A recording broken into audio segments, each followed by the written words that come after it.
Welcome back again, part 3.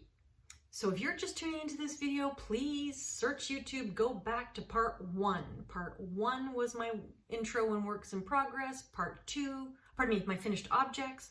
Part 2 was my works in progress, and part 3, this is mostly about chatter. There is some knitting, but it's mostly about chatter. So, what can I tell you? Funny week, very funny week. First and foremost, getting really excited. It is November 12th. On Friday, November 15th, I fly to Barcelona. Yay. I am meeting my sister. She is coming all the way from Virginia for 4 days. The girl's crazy. Anyway, this is what sisters do. So she's meeting me in Barcelona, and we are meeting up with some of our Dutchy friends, Ingrid and Cindy, and our soon-to-be new friends, Dominique and Jacqueline, who are joining them, and we're all meeting up in Barcelona to go to Barcelona Knits 2024. We are also meeting up with Jess, who lives in Barcelona. So hi, Jess, if you're watching. Looking forward to that. So this yarn festival, do I need any more yarn? No, I don't. So I have been really thinking about, okay, if I'm going to this yarn festival, it's more to see my friends and my sister. Obviously, we're going to do some touring in Barcelona, so I hope to catch a little bit of footage of that.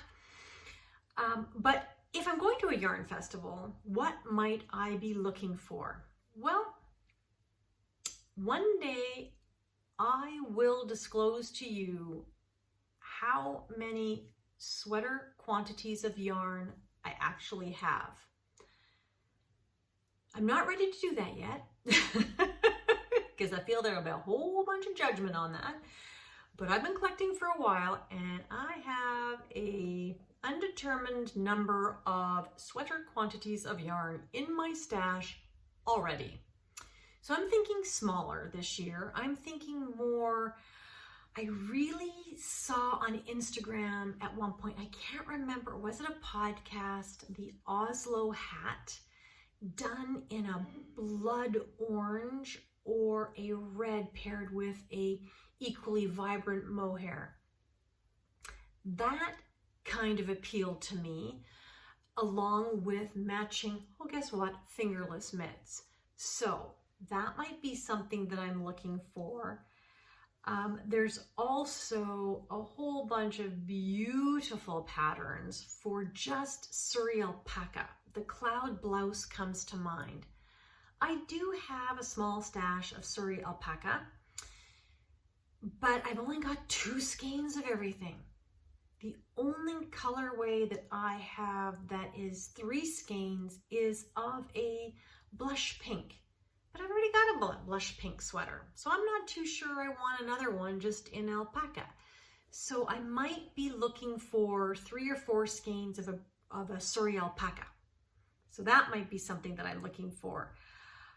Maybe some fiber to spin. I would really, because when I get home, I'm going to do Andre Maury's Traveler's Shawl from the yarn or the fiber that I spun this year, obviously, in Tour de Fleece. So I've got until, I think, February. So January is going to be knit the Traveler Shawl. So heads up, everybody, I'm knitting the Traveler Shawl. So maybe some fleece, that would be a good memento. Maybe some minis here or there. Definitely a sock yarn if there is a colorway for Barcelona Knits 2024. And I do believe that All You Knit Is Love, which is a yarn store in Barcelona, they have actually dyed a colorway. So that is the first booth that I'm going to hit at Barcelona Knits, because I would love to get that yarn festival colorway. I would love to get a project bag or some stitch markers. If they have a ceramics mug person, all my friends know I love to collect mugs. So hey, maybe. So I'll have to see. So I'm trying to keep it small because I also have to realize that I'm traveling with a small suitcase and I can't take everything back, and it's all about weight and breakable and all that kind of stuff. So, and I know my sister is bringing me yarn she went to the Shenandoah Yarn Festival in Frederick, or in Maryland. Was Shenandoah in Maryland?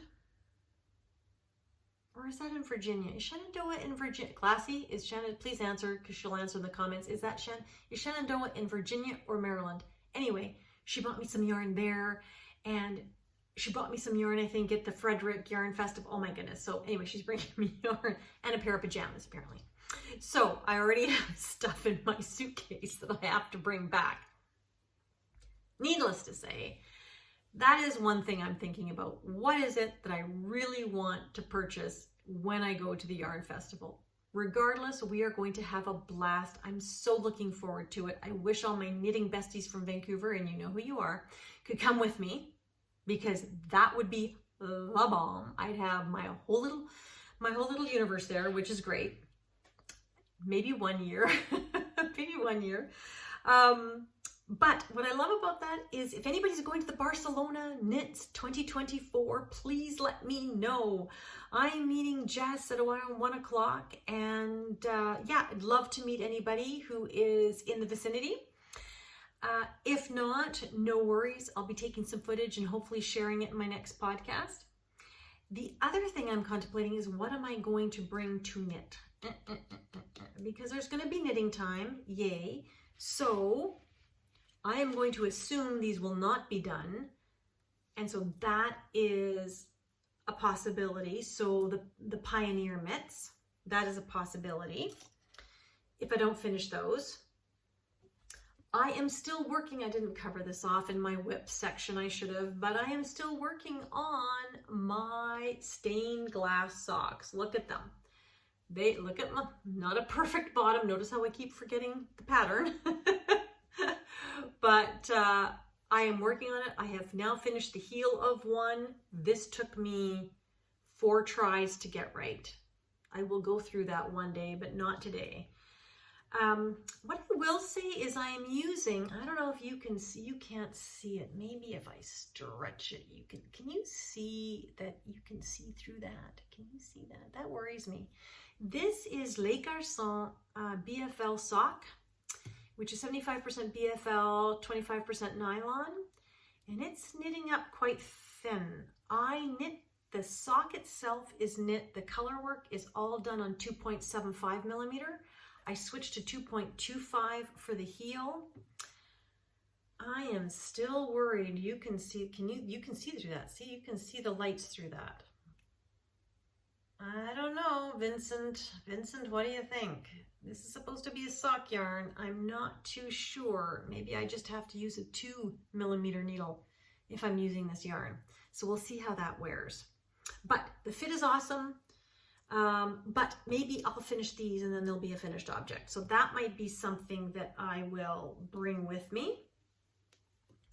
Alternatively, those, are they called the cozy cuff mitts? I might do some more fingerless mitts. I brought with me, and I don't have it here, but I knit a hat before I left, a little hat. I think it was called the baker's hat, in sort of a navy blue and mohair, like navy blue color from Dragon Horde yarns paired with mohair. And I could do the mitts and the cuffs and the mitts to match. I could bring that. That probably would be, and that's DK, so that's a faster knit. That might be a good knit. So I have to decide. I don't want to bring my Aura vest because it's all lace work. And I think that I will get distracted. You think? Do you think you'll get distracted, Linda? I don't want to bring my festive yoke because while it is just stockinette right now, look at it. It's bulky. It's quite big and bulky. And I would love, honestly, I would love to get a good knit with that. But it's just too big. So I'm sort of, I might just bring one project and buy yarn at the festival and pick another project to start there. That's an idea. So there's that. So that's Barcelona Knits, yay. Another thing I wanted to just cover off in the chatter portion was somebody asked me, Linda, you talk about these different countries, you know, or your experiences, and, you know, your parents are Dutch and you lived in Spain. Maybe tell us a little bit about your history. So very quickly, and maybe in the new year I'll do a bigger expanse on this.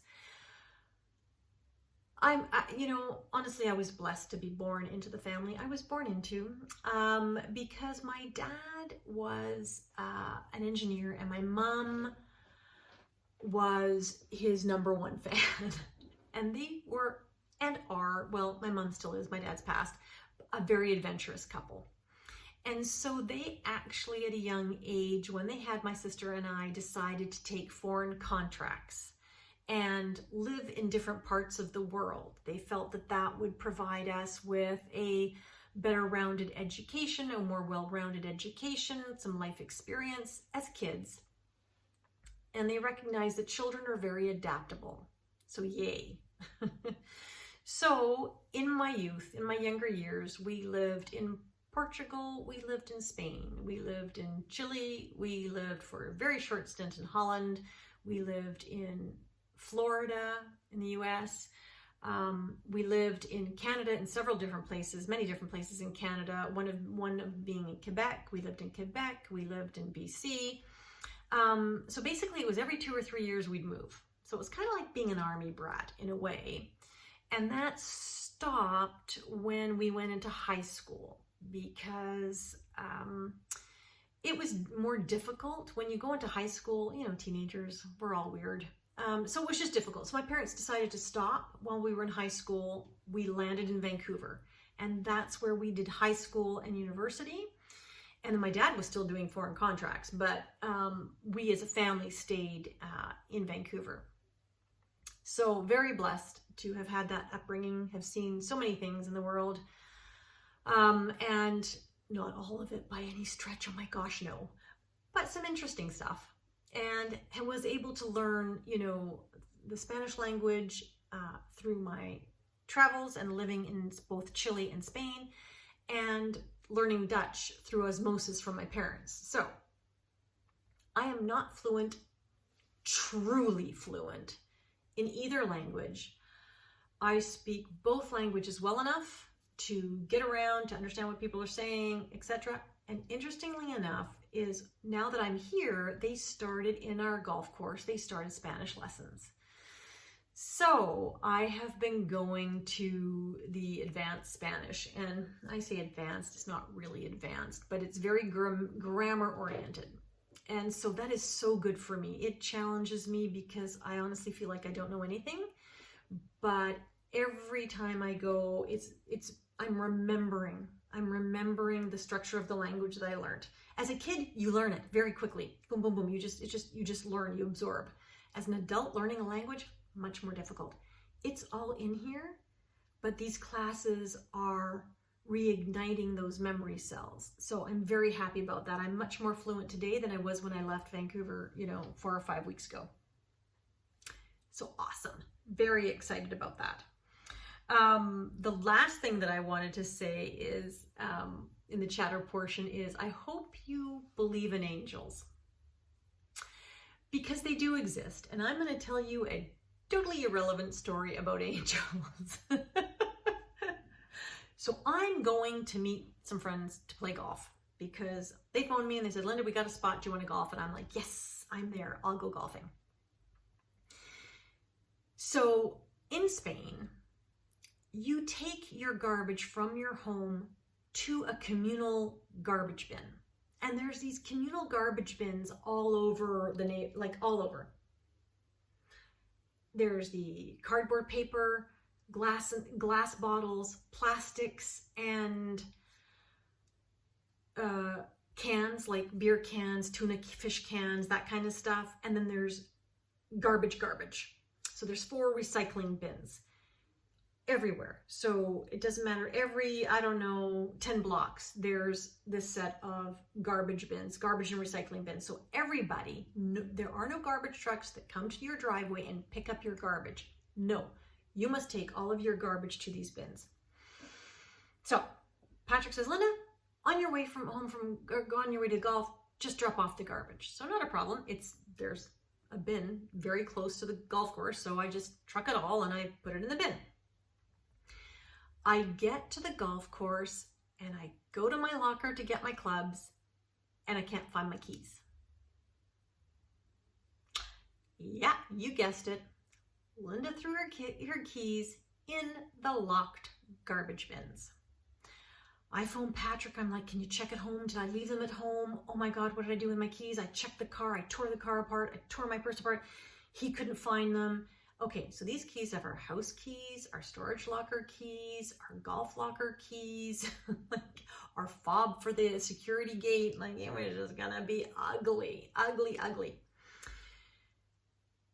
I drive and I just said, okay, never mind. I tell my friends, I'm so sorry. I'm here, but I can't golf. And told the club, can't golf. I've lost my keys. I'm going dumpster diving. Yep, I'm prepared. Not a problem. Suck it up, Linda. You got to go dumpster diving. One problem, the dumpsters are locked. So I drive back up to where I threw the garbage. And luckily for me, the garbage that I threw away that day was the plastics and cans, not the organics,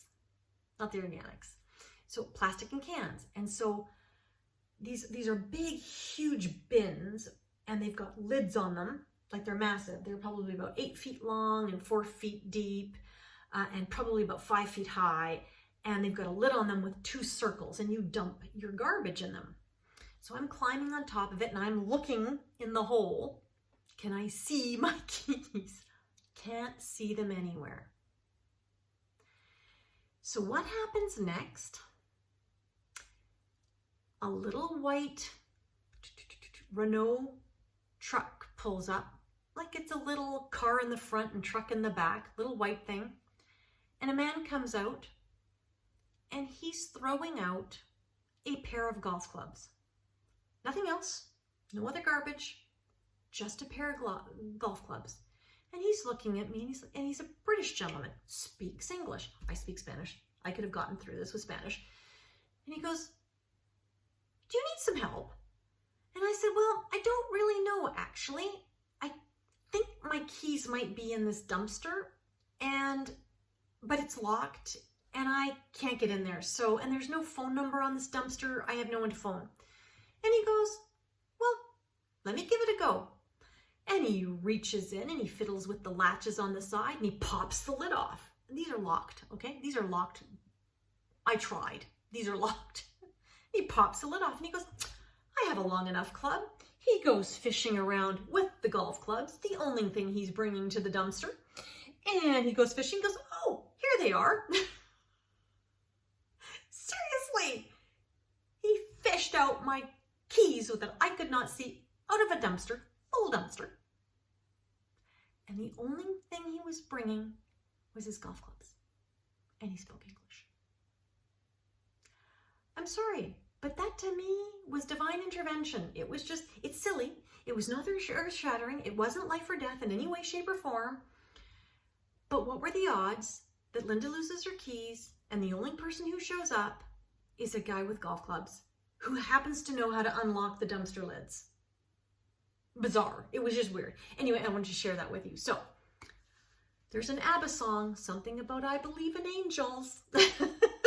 So I shall not sing. I will not subject you to that, but I thought that would be kind of funny. Anyway, that's the note I wanted to leave you with today, and I certainly hoped you enjoyed all 3 sections, 3 parts of episode 61. I hope you had a fabulous day, and I hope that wherever you are, morning, evening, afternoon, whatever continent, spring, summer, winter, or fall, that I kept you company while you were crafting, and that you are keeping well, and I certainly look forward to spending this time with you again soon. Anyway, thank you so much, everybody. Take care. Bye.